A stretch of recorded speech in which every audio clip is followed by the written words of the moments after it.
ಸರ್ಕಾರದ ವಿರುದ್ಧ ಉದ್ಯೋಗಾಕಾಂಕ್ಷಿಗಳು ಮತ್ತೆ ಸಿಡಿದೆದ್ದಿದ್ದಾರೆ. ವಾಯುವ್ಯ ಕರ್ನಾಟಕ ರಸ್ತೆ ಸಾರಿಗೆ ವಿರುದ್ಧ ಆಕ್ರೋಶ ವ್ಯಕ್ತಪಡಿಸಿದ್ದಾರೆ. ಚಾಲಕ ಮತ್ತು ನಿರ್ವಾಹಕ ಹುದ್ದೆಗಾಗಿ ಅರ್ಜಿ ಸಲ್ಲಿಕೆ ಮಾಡಲಾಗಿದೆ. ನೇಮಕಾತಿ ವಿಚಾರದಲ್ಲಿ ತಾರತಮ್ಯ ಉಂಟಾಗ್ತಾ ಇದೆ ಅಂತ ಉದ್ಯೋಗಾಕಾಂಕ್ಷಿಗಳು ಆಕ್ರೋಶ ವ್ಯಕ್ತಪಡಿಸಿದ್ದಾರೆ.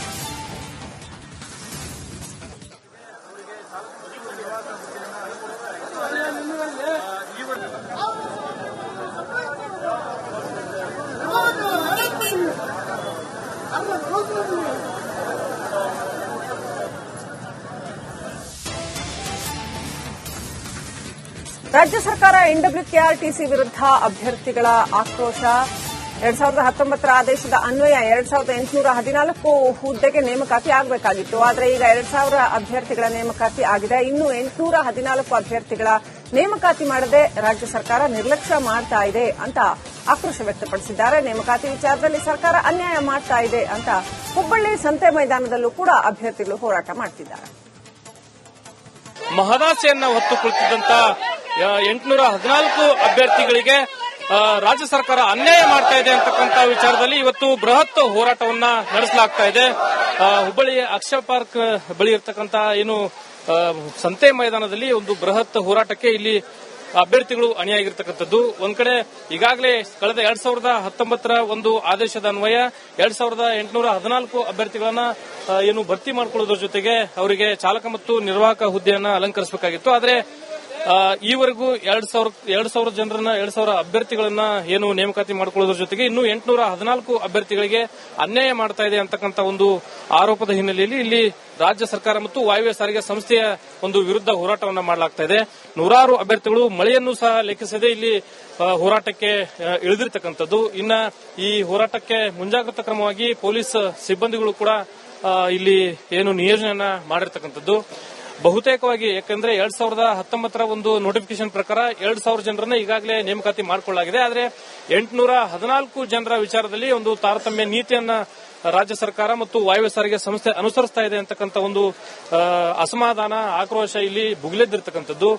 ಸಾಕಷ್ಟು ಜನ ಬೇರೆ ಬೇರೆ ಜಿಲ್ಲೆಗಳ ಒಂದು ಅಭ್ಯರ್ಥಿಗಳು ಇಲ್ಲಿ ಹೋರಾಟದಲ್ಲಿ ಅಣಿಯಾಗಿದ್ದಾರೆ. ನಾನು ಅಭ್ಯರ್ಥಿಗಳನ್ನ ಅದೇ ರೀತಿ ಅಭ್ಯರ್ಥಿಗಳ ಪರವಾಗಿ ಇಲ್ಲಿ ಹೋರಾಟವನ್ನ ಮಾಡ್ತಾ ಇರುವಂತವ್ರನ್ನ ಮಾತಾಡಿಸ್ತಾ ಹೋಗ್ತೀನಿ. ಸರ್, ಯಾವ ರೀತಿ ಅನ್ಯಾಯ ಆಗ್ತಾ ಇದೆ ಈ ಒಂದು ಹುದ್ದೆಯನ್ನ ನೀಡುವಂತ ವಿಚಾರದಲ್ಲಿ? ನೋಡಿ ಸರ್, ಏನಂದ್ರೆ ಅನೇಕ ಜನರಿಗೆ ಯಾಕೆ ಧರಣಿ ಮಾಡ್ತಾರೆ ಅಂತ ಹೇಳ್ತಾರೆ. ಕಳೆದ 7 ವರ್ಷಗಳಿಂದ ಇವು ಅಭ್ಯರ್ಥಿಗಳು ಹೋರಾಟ ಮಾಡ್ತಾ ಇದ್ದಾರೆ. ನಾವು ಹೊಸ ಕಾಲ್ಫಾರ್ಮ್ ಮಾಡೋ ಅಂತ ಕೇಳಿಲ್ಲ.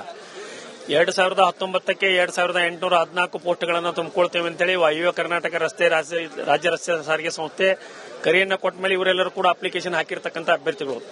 ಇದರಲ್ಲಿ 1000 ಹುದ್ದೆಗಳನ್ನು ಮೊದಲೇ ಹಂತದಲ್ಲಿ ತುಂಬಿಕೊಂಡ ನಂತರ ಉಳಿದಂತ 1814 ಹುದ್ದೆಗಳನ್ನು ತುಂಬಿಕೊಳ್ಳಬೇಕು ಅಂತೇಳಿ ನಾವು ಏನು ಹೋರಾಟವನ್ನ ಪ್ರಾರಂಭ ಮಾಡಿದ್ವಿ. ನಮ್ಮ ಹೋರಾಟಕ್ಕೆ ಮಣಿದು ರಾಜ್ಯ ಸಾರಿಗೆ ಸಚಿವರಾಗಿರ್ತಕ್ಕಂಥ ರಾಮಲಿಂಗಾರೆಡ್ಡಿ ಅವರು ನವೆಂಬರ್ 7ನೇ ತಾರೀಕು 2025ಕ್ಕೆ ಭರವಸೆಯನ್ನು ಕೊಟ್ಟರು. ನಾನು ಆದಷ್ಟು ಬೇಗನೆ 1814 ಅಲ್ಲ, ಇನ್ನೂ ಹೆಚ್ಚುವರಿ ಪೋಸ್ಟ್ಗಳನ್ನು ತುಂಬಿಕೊಳ್ತೇನೆ ಅಂತಕ್ಕಂಥ ಭರವಸೆಯನ್ನು ಕೊಟ್ಟು ಹೋದ್ರು. ಅದಲ್ಲದೆ ಶಾಸಕರಾಗಿರ್ತಕ್ಕಂಥ ಮಹೇಶ್ ಟೆಂಗಿನಕಾಯಿ ಕೂಡ ಫ್ಲೋರ್ ಆಫ್ ದ ಹೌಸ್ ಅಧಿವೇಶನದಲ್ಲಿ ಪ್ರಶ್ನೆಯನ್ನ ಕೇಳಿದಾಗೂ ಕೂಡ ಮಹೇಶ್ ಟೆಂಗಿನಕಾಯಿ ಅವರೇ, ನಾನು 1814 ಅಲ್ಲ, ಅದಕ್ಕಿಂತ 2000ಕ್ಕಿಂತ ಹೆಚ್ಚು ಪೋಸ್ಟ್ಗಳನ್ನು ತುಂಬಿಕೊಳ್ತೀನಿ ಅಂತಕ್ಕಂಥ ಭರವಸೆಯನ್ನ floor of the assembly Ramalinga Reddy ಅವರು ಕೊಟ್ಟರು. ಆದರೆ ಜನವರಿ ತಿಂಗಳಿನಲ್ಲಿ ಕೇವಲ 1000 ಹುದ್ದೆಗಳನ್ನು ತುಂಬಿಕೊಂಡಿರತಕ್ಕಂಥ ರಾಜ್ಯ ಸರ್ಕಾರ ಕಳೆದ 6 ತಿಂಗಳಿನಿಂದ ಉಳಿದಂತ 814 ಪೋಸ್ಟ್ಗಳನ್ನು ತುಂಬಿಕೊಳ್ಳುವಂತ ಕೆಲಸವನ್ನ ರಾಜ್ಯ ಸರ್ಕಾರ ಮಾಡ್ತಾ ಇಲ್ಲ. ನಾವು ಸಂಬಂಧಪಟ್ಟಂತ ಅಧಿಕಾರಿಗಳಿಗೆ, ಸಚಿವರಿಗೆ ಕಂಟಿನ್ಯೂಸ್ ಆಗಿ ಫಾಲೋ ಅಪ್ ಮಾಡ್ತಾ ಇದೀವಿ. ವಾರಕ್ಕೊಂದ್ಸಲ ನಮ್ಮ ಹುಡುಗರು ಅಭ್ಯರ್ಥಿಗಳು ಹೋಗಿ ಫಾಲೋ ಅಪ್ ಮಾಡುವಂತ ಕೆಲಸವನ್ನು ಮಾಡ್ತಾ ಇದ್ರು ಕೂಡ ಎಲ್ಲರಿಗೂ ಕೂಡ ನಾನು ಮಂತ್ರಿ ಆಗಬೇಕು ಅಂತೇಳಿ ಇದೇ ಹೊರತು ಈ 20,000 ಜನರಿಗೆ ನ್ಯಾಯವನ್ನ ಕೊಡಿಸಬೇಕು ಅಂತೇಳಿ ಯಾರೊಬ್ಬರಿಗೂ ಇರೋದು ಬಹಳ ಖೇದಕರವಾದಂತಹ ಸಂಗತಿ ಅಂತ ನಾನು ಹೇಳ್ತೇನೆ.